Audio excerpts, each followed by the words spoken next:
All right, hi everybody. So we're just going to wait a few minutes for us to get a couple of viewers on today's lecture about crowdsourcing ideas in large groups.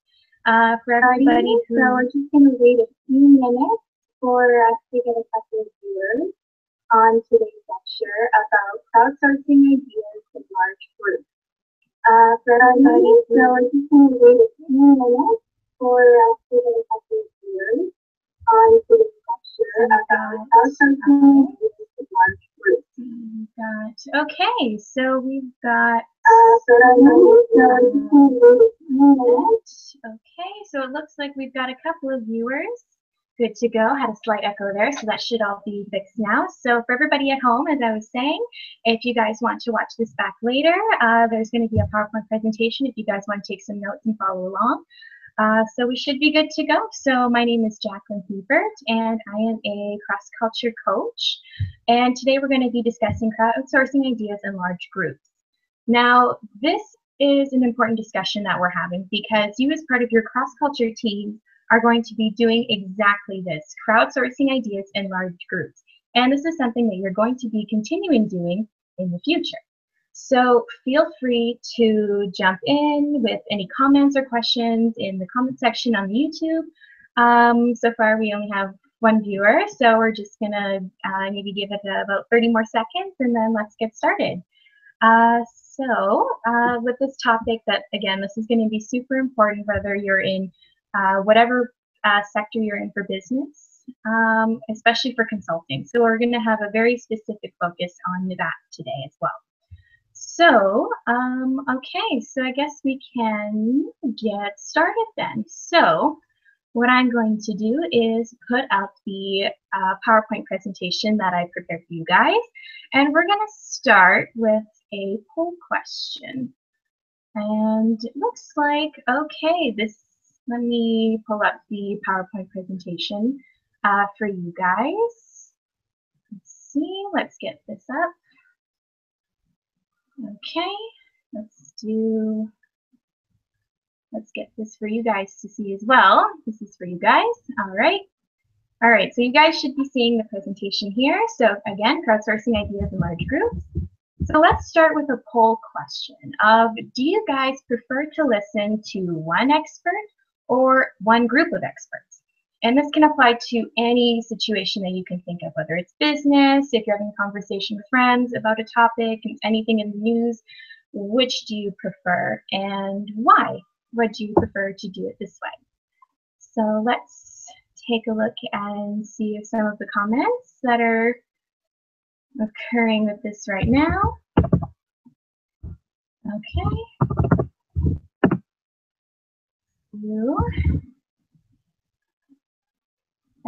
Let's see, do we have any questions?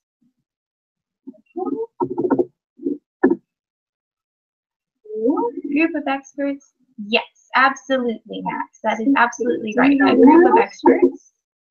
Also, group of experts. Okay, so I'm seeing groups of experts. Yeah. Okay, group of experts. And I'm also inclined to go more with group of experts. After all, if you're going to the doctor, it would feel better if you know you had more, you had the input of multiple doctors versus one. So definitely I would agree with this. Absolutely. After all, if you're going to the doctor. So, and the echo is back again. I think that should be taken care of now. Versus one. Okay, echo is gone. So let's go back to the presentation here. Okay, looks like that disappeared for some reason. Let's try this again. Get this presentation to you guys. All right. Sorry about all the technical difficulties. Let's get this. Okay, so this is, let's see. Here we go. All right, we're back. So, okay, so you guys, it seemed, wanted to go more with the group of experts, and I'm inclined to agree. Now, everybody's different. Everybody's different in their opinions, but I'm inclined to go with group of experts. Now, getting some ideas as to what is crowdsourcing. So, crowdsourcing is a very modern topic that has come about, and people might have different perceptions about what this topic entails. So let's get some thoughts about what you guys think crowdsourcing is before we jump in and I give you a formal definition about it. Okay, let's go back to YouTube.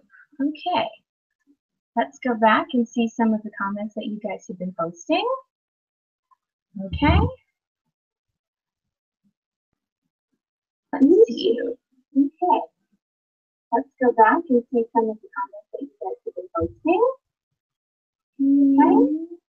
All right, so we don't have anything yet. Okay, so nothing yet. You know what? For this topic, I would personally go with some ideas about, let's say, crowdfunding. I'm sure you guys have heard of the topic of crowdfunding before, especially with things such as Kickstarter, people giving money for a common cause, for something that they all believe in, despite them being from different places of the world. It brings them together. It's a type of crowdsourcing, but it's a more monetary version of it. Another example that we see nowadays is Wikipedia. Wikipedia is probably one of the most common examples that we've seen nowadays because it's one of those that is incredibly popular with young people. Anybody can go on, contribute ideas, share it, change things, and there are many ways as a result that we see how crowdsourcing ideas can come about. Models such as Kickstarter, others such as Wikipedia, and there's many others that can take the crowdsourcing idea form. So let's go back to the presentation. Okay, let's pull that up. And then we can continue on with the discussion. Okay, let's open it with, here we go. Okay, so let's go back to the discussion about crowdsourcing. So here's a definition for you guys. So I found from Merriam-Webster, it's the practice of obtaining needed services, ideas, or content by soliciting contributions from a large group of people, and especially from the online community, rather than traditional employees or suppliers. In other words, more than one person is involved on this project. So we see for business applications we see it a lot with consulting, especially for consulting because you have businesses looking for expertise from a group of people. And even if you're not in the consulting business, we still see crowdsourcing in general team projects. And this is especially important if it's an international team project, and it gets more complicated if it's an international team project, as you guys have seen. So let's see. Going down here, so we have the traditional business consulting model. So overall, things have changed over the last 50 or so years in terms of crowdsourcing ideas. But traditionally, we've seen how there have been relatively few members involved in teams, very small numbers, a high level of secrecy. The information that's involved is very limited to this group of people. So they can't go out and ask questions to other people for their insight because there's a contractual obligation that you can't say anything. People in these groups have also been very alike in education, demographic profile, social circles. In other words, you're getting very similar people with similar ideas, which defeats the purpose of even having a crowdsourcing group. There also becomes the issue of having good enough. And this is essentially when companies are looking for employees and there is an issue of, okay, I only have this amount of money. For this amount of money, this quality of work is just good enough. It's not the best, but this is all I can afford, so I'm getting enough bang for my buck. You also see how people who are in the consulting format maybe are not quite ready to take on the challenges that are given, but they're going to do it anyway for employment reasons. You also see how there's fixed pay and guaranteed compensation. What I mean by this is that people are guaranteed their pay early, so there's a really reduced motivation to, in some cases, in order to do the best job that they can, because they know in the end they're getting paid and it's been guaranteed to them so they can hand in whatever they want. Luckily, we're in a process of changing standards. So we have an acknowledgement of diversity of thought and ideas through collaboration. And this has gone hand in hand with globalization. So with this, the formation of multinational corporations, consulting groups going international, this requires the efforts of international teams. And as a result, a greater need for ensuring that you have done crowdsourcing ideas from your group. So, like you guys, I've participated in the cross-culture experience, and my own feedback from the teams is that yes, time zone issues. I've seen many comments about how this has been one of the bigger problems, trying to coordinate all the information. So sub teams we see I have posted here. The reason for that is because we would have team members in more similar time zones. We'd run little sub teams so that everybody would be able to contribute, but then we'd be able to put all those sub pieces together at a time that either worked for everybody, or if everybody was still in different time zones, we could just post it to our Facebook group when our sub team was finished. So by the end of the week, regardless of the time difference, all the pieces would be up together. I did find that cross culture was really enlightening as to how we can make a more creative process for coming up with ideas. You get a greater idea set because you're partnering with people from around the world who think differently than you do. And you also learn to operate under pressure. Now, I know that this project seems very intense and very driven, but believe it or not, when you go into the workspace, they get even shorter, these deadlines. So this really helps to try and see what the best you can get, your best results, what you can get in a short amount of time. It's also a good training tool for that as well. And I found with team projects, in terms of building this atmosphere where we can share ideas and crowdsource, we found that team leaders sometimes, and this is not just limited to cross-culture, this goes for all my history of projects, we can get a team leader who can sometimes establish a sense of groupthink. And I'll talk more about groupthink in a bit, but essentially it's you get on the same line of thinking, and you either consciously do it or you're unconsciously doing it, but you're limiting yourself from really speaking your mind and sharing your ideas because the one person has established a status quo. So that can be a risk, as well as we've seen how work attacks are becoming personal. You need to develop, in order to properly introduce a crowdsourcing idea environment into your team, you need to make sure that your work attacks don't become personal, meaning that you can critique someone else's work. Doesn't mean you don't like that person, but it's a survival of ideas. Ideas build off each other, and they can be shared, they can be developed, and it needs to be done in a professional manner. So turning it back to you guys for some audience experiences, have you guys had any good, bad experiences in groups? Any instances where maybe crowdsourcing didn't work the way you thought, or maybe you should have had more crowdsourcing ideas, meaning that you could have introduced a greater opportunity for a team member to contribute ideas?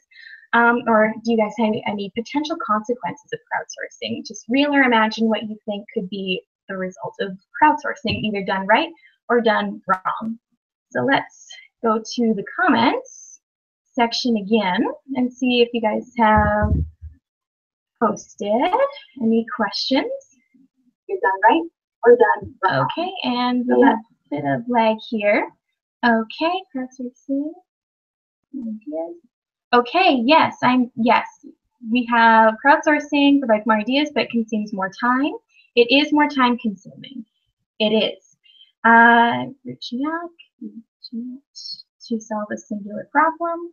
Yes. So we are seeing that, yes, time is definitely an issue because it's often easier to go with majority rules if 4 out of 5 members are on agreement, and then you're that one person who disagrees. It's most of the time it's just easier to go, yeah, sure, okay, no problem, even if your idea might be better. So it's definitely more time consuming. It's a bit riskier to voice up your opinions and to get involved with your team in a way that maybe it has a little bit of confrontation to it, but it doesn't have to be a confrontation per se. And do we have any other comments? Yes, absolutely. Having the whole point of having these more diverse teams nowadays is that it diverts from the traditional path, where it's small groups who are very similar. You don't get any benefit out of that. So even though it's more difficult to do crowdsourcing ideas from all of your team members, getting everybody on board and participating in their own way, it's worth it. It's definitely worth it. So let's see. Okay. Let's see if we go back to any other comments. Okay, working alone Might take less time though. Portrays, yes. Only a single perspective, absolutely. So getting as many people on your team speaking about it is incredibly important, because what's the whole point of having 5 members on a team from 5 different countries if people aren't willing to contribute the ideas that make them unique and add the benefits that you're looking for? So, okay, great. So let's move on to the next part of the presentation. Okay, let's see. I'll just pull this up again for you guys. Okay, let's pull this up again. And this. Okay, awesome. So let's get back into the presentation. Okay. Okay, so it looks like for some reason it's not quite coming up. Okay, let's try it again. Let's pull this up. Okay, let's try it one more time. There we go, it's back. Okay, so let's keep looking into, so we've talked traditional business model, changing standards, your experiences, which are important. And we have one consequence that I think is super important, which is groupthink. So anybody watching this recording can, pause at this point, take a look at what I've highlighted in red, because these were the really standout details of these definitions. So dealing with the risk of conformity, lack of personal responsibility, people getting more concerned about keeping unity rather than speaking out and feeling comfortable fleshing out their idea. So if you're not building your group with the right foundation at an early stage, you're at the risk of developing this. And so, as I've said, it's easier to agree with the rest of your group, but it's also risky because the consequences of this can be disastrous. So an example that we've seen is the Swiss Air example. So I don't know if you guys have heard about this, but let's go with a business example to start. So the Flying Bank was its nickname because at one point it was at the height of its career. This business was doing so well, but it got a little carried away and it got the sense that it was invulnerable. So as a result, top managers were failing to question poor decisions and gross mismanagement, getting into this mindset of, oh, we're Swiss Air, no problem, we have nothing to worry about. So people were unwilling to speak up because, after all, they were the Flying Bank. But the results, all these missteps, because of complacency, resulted in bankruptcy. Not good. So we see other examples. If you're a history buff, you see how Pearl Harbor and the Bay of Pigs invasions were also examples of groupthink. So this even extends even beyond the business atmosphere. People can get really comfortable with the status quo, with what top officials are saying, and it puts a situation in great risk. With Bay of Pigs example, this related to the Cuban Missile Crisis. Luckily, that was averted, but this situation, it could have gone either way. So luckily that recovered, but sometimes groups may not be able to recover from a groupthink. It's very difficult to pull out of groupthink once you've gotten yourself into it. So that's not good either. So let's go with some words of caution. So I say crowdsourcing is not recommended for all tasks. I encourage crowdsourcing when it is appropriate, but sometimes it's not. For example, if it's a complicated task, you don't need 5 people to learn how to tie your shoes. You don't need that. So it's important that the whole reason why you've developed this crowdsourcing group is because you're looking to accomplish something that's more difficult than and requires more people than if you were doing this yourself. And it has to be a situation that requires an innovative and creative solution. Otherwise, what's the point of getting all these brilliant people together? Crowds also have to be large and diverse enough and yet meet basic qualifications. So I say that it's great that you have teams from all over the world working, but at the same time, when you're in a business, you might be from all over the world and have these great ideas and these insights, but a company could still be making sure, do you have your BCom? Do you have this certification? There still are certain qualifications for education or personal experiences that companies are looking for, just to make sure that even though they want different perspectives, you guys have similar means of understanding the problem at hand. Also, looking to have a motivated crowd that is coordinated and can exchange information freely. Having this shared information is important. Being able to make sure everybody has full access to it, is not limited by any means, able to get their ideas on the table. And having a motivated crowd can be done in two ways, either with positive reinforcement. In your guys' case, that would be having a good grade on your cross-culture project, or getting hired by a company as a result of this cross-culture project. Yet there can also be negative motivation, potentially getting kicked out of your cross-culture group if you're not contributing enough. So both are positive and negative means of motivation. Both have their reasons for working, but they all have to be coordinated. These teams have to be coordinated and be able to exchange this information. Having tasks broadcasted and members chosen based on self-selection. Now, cross-culture has been great in that it gets everybody exposed to these experiences. But you might get some work opportunities in the future where companies are going to send out a mass request for information, and they want people who put themselves and volunteer themselves up for these positions, because that shows that they're motivated. These are the people who want to be there. And having it broadcasted and having people choose themselves to be a part of something shows that they're going to be more committed than if someone went out and hired a consulting team, per se, and just said, okay, company A, give me 5 people from such and such backgrounds to work on this project. You're going to get some different results. We also see compartmentalized workflow. So this goes back to how I was saying with having sub-teams. You have to be able to organize your team in a way that works for you. All teams need to be organized a bit differently. So if you need to work with sub-teams, if you need to have a different structure that makes it work, however the information can get to everybody and everybody can give their information back, that will be beneficial for everybody. So let's go into recommendations. So with coordination being the goal, by this time, I'm sure you guys have seen Tuckman stages of group development, which are forming, storming, norming, and performing. So you guys have seen these steps given to you before. So my recommendation is that during the forming phase, you create an atmosphere that promotes the exchange of ideas and equality, where everybody has a say, where even if you critique an idea, you're not critiquing the person who the idea belongs to.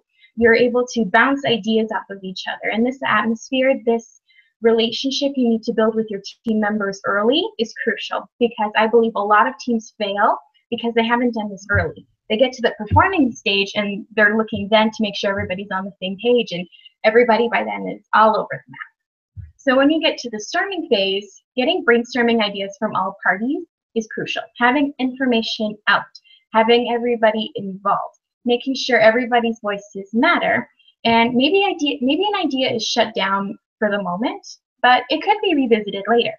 I'm sure you guys have seen in your cross-culture projects, you say, no, this idea is not going to work, and then you work on the pricing strategies and legal strategies, and it's, oh, maybe some tidbits from that idea could be woven in. So having nothing shut down right away, just shelved for later.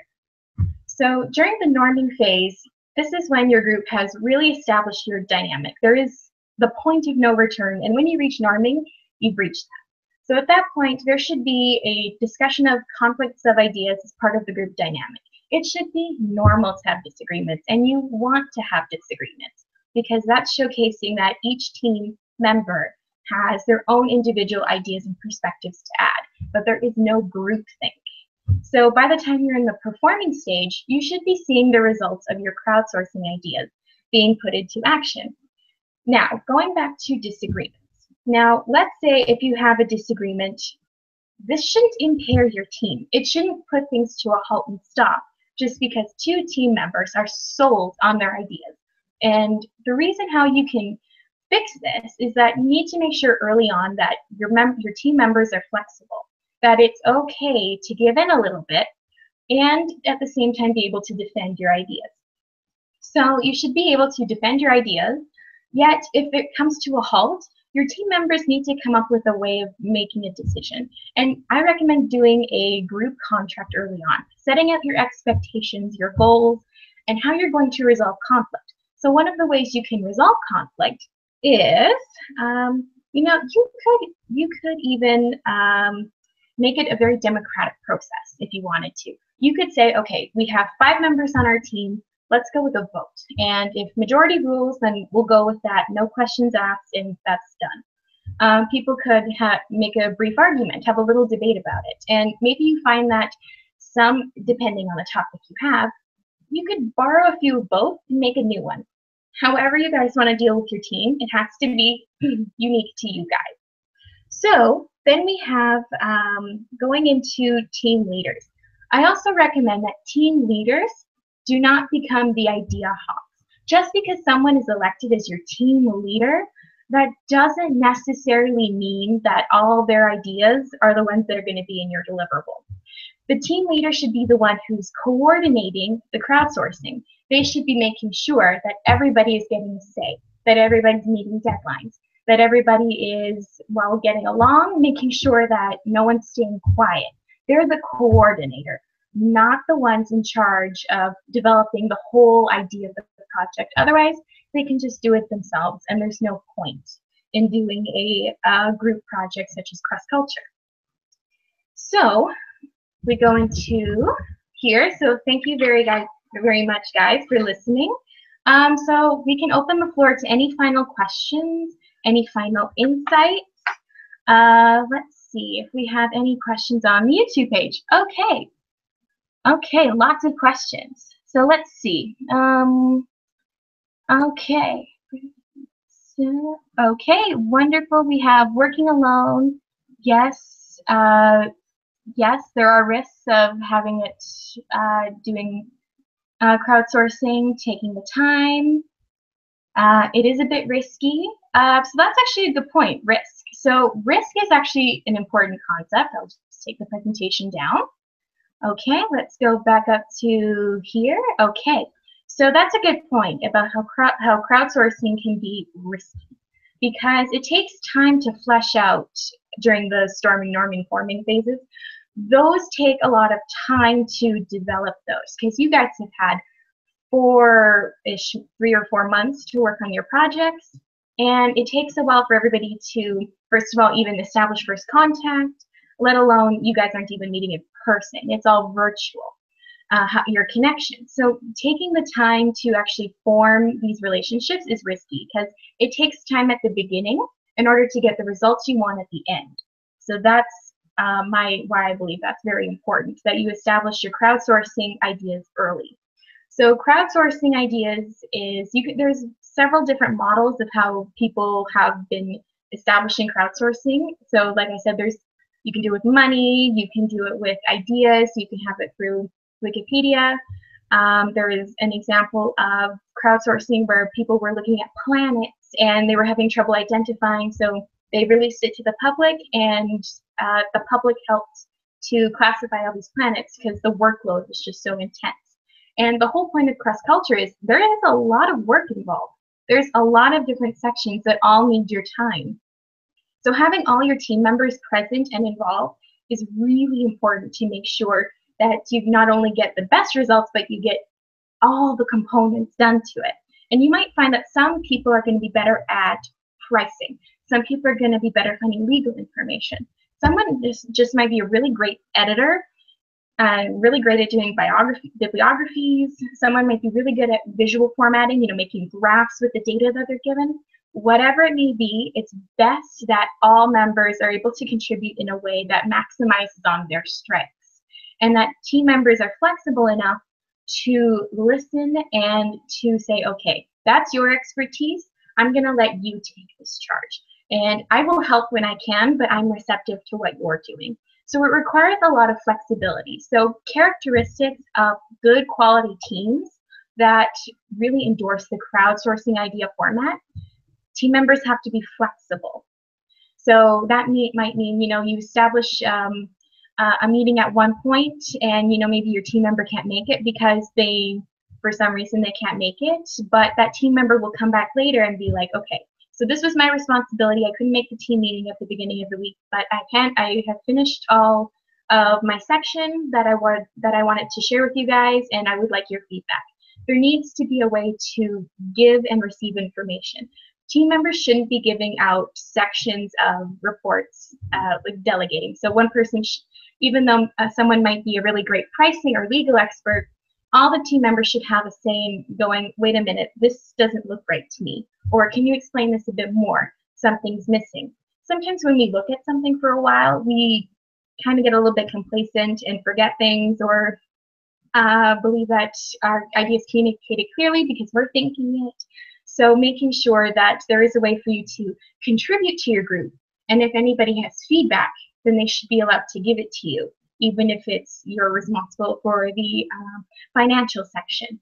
And someone points out an error or points out something that's kind of confusing. If that person's finding it confusing, someone who's reading your report may also find it confusing. So it's worth listening to what your team members say, which is the point of having more than one person involved in your team project. So let's go back to the comments and see if there is anything else. So what would you recommend if a group goes in the direction of groupthink? What could be done if the coordinator dictates every move or is expected to or leads to less cultural creativity? Okay, great question. So how I would handle this is, when you have a problem, the first step is acknowledging you have a problem. If you get in this mode of groupthink, it's very hard to pull out of it. You have to, I recommend before this even goes your team progresses any further, give yourself some weekly milestones and just reflect. You have those reflections, the surveys to submit every week. Think to yourself, did we all contribute? Did we all contribute equally? So those questions are there for a reason. And if your honest answer is, oh, maybe for the last 3 weeks we've let somebody else tell us what to do, you need to flag it down and take it seriously. And you need to tell your group members, because it's really hard to pull yourself out. That's taking a leadership position if you realize that, oh, wow, I didn't even realize we weren't even giving any fresh ideas these last couple of weeks. It's okay. It happens. It all happens to everybody. But it's important that if you recognize it, you need to tell your team members. And you need to tell the person who has become the team leader who is establishing this groupthink. And it needs to be done in a way, of course, that's professional. So planning a group meeting, a WhatsApp call, WhatsApp message, and just say, guys, I'm getting worried that not all of us have been equally contributing to this project, even though we're all equally responsible. We should have a change in how we approach this.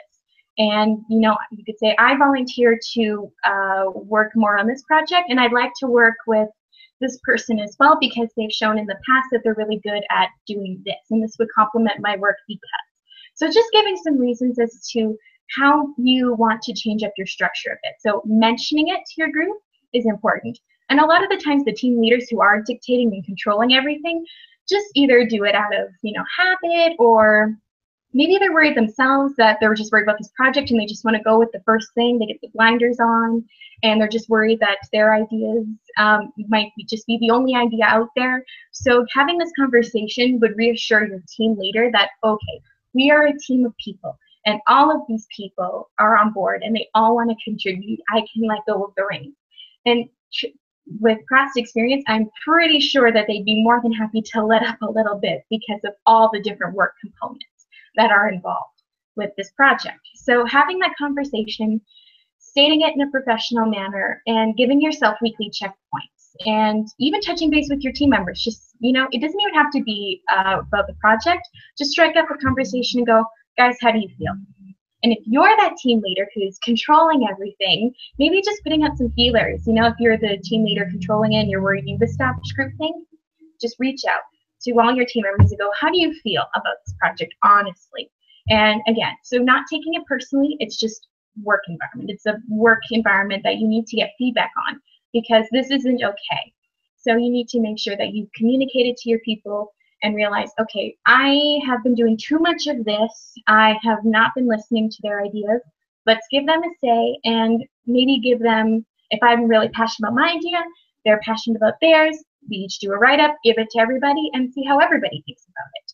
And if you find that some group members aren't contributing as much, then at the end of the day, you're going to have to say, okay, well, let's just work with what we've got in the moment. Because when you get into the real world, you're going to have team members who are maybe are not going to contribute as much, some who take more charge than others. Just before it gets to that point of taking charge because nobody's been involved, put the feelers out there and get everybody, at least try to get everybody involved with the project before you take the reins, before you get to that point. Okay, any other questions? Okay,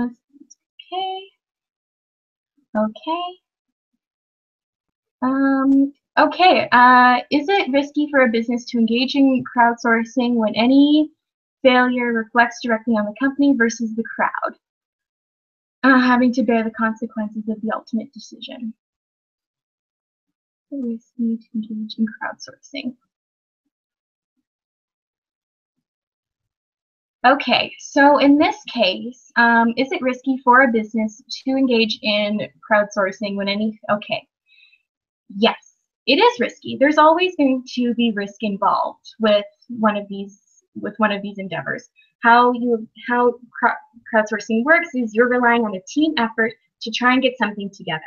There's no guarantee that this is going to turn out the way you want it. I'm sure all the different cross-culture projects that are going to be submitted at the end of the day are going to look very different from each other.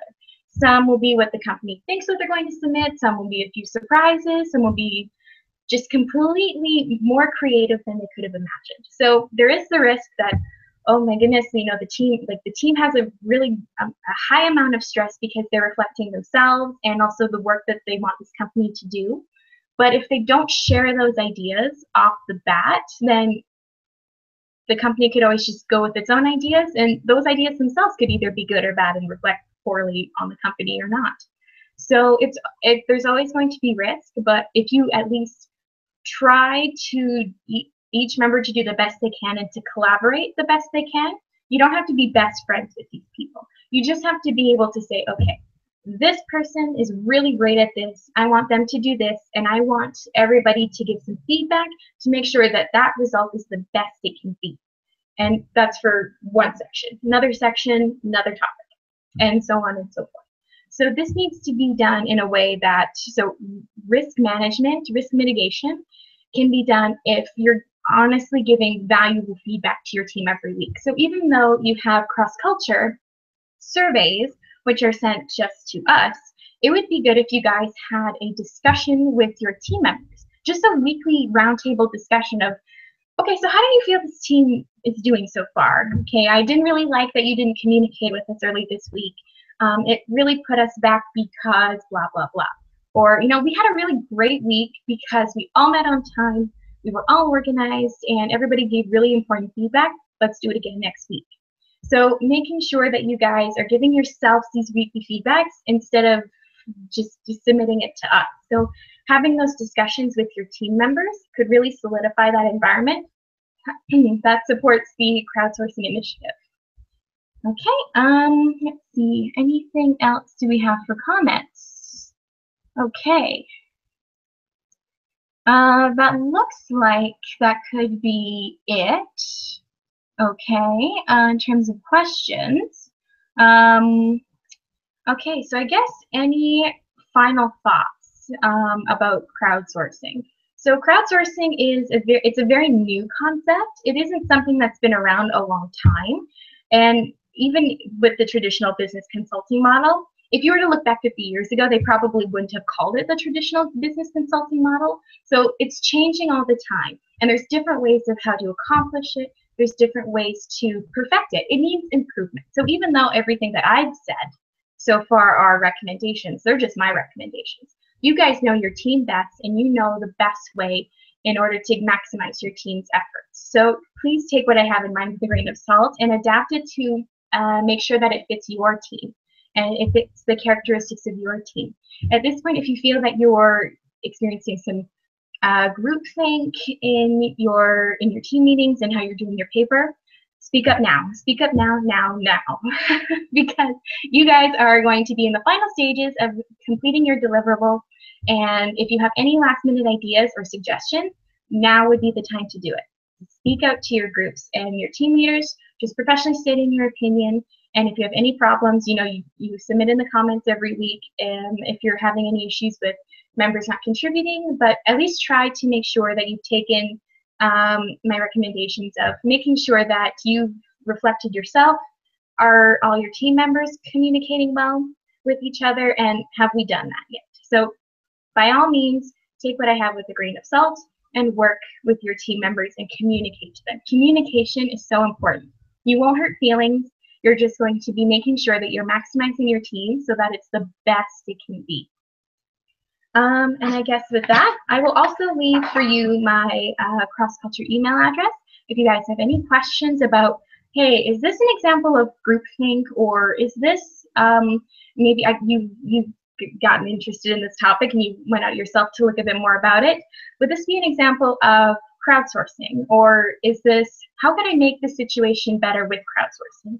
Or if you have any comments for me about, I think this would be a better way to do crowdsourcing, in my opinion, based off my experiences. So you can send them to me at j.hiebert@x-culture.org.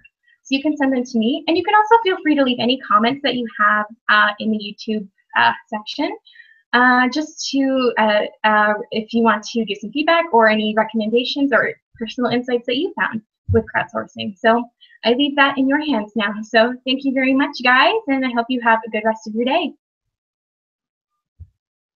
All right, and go.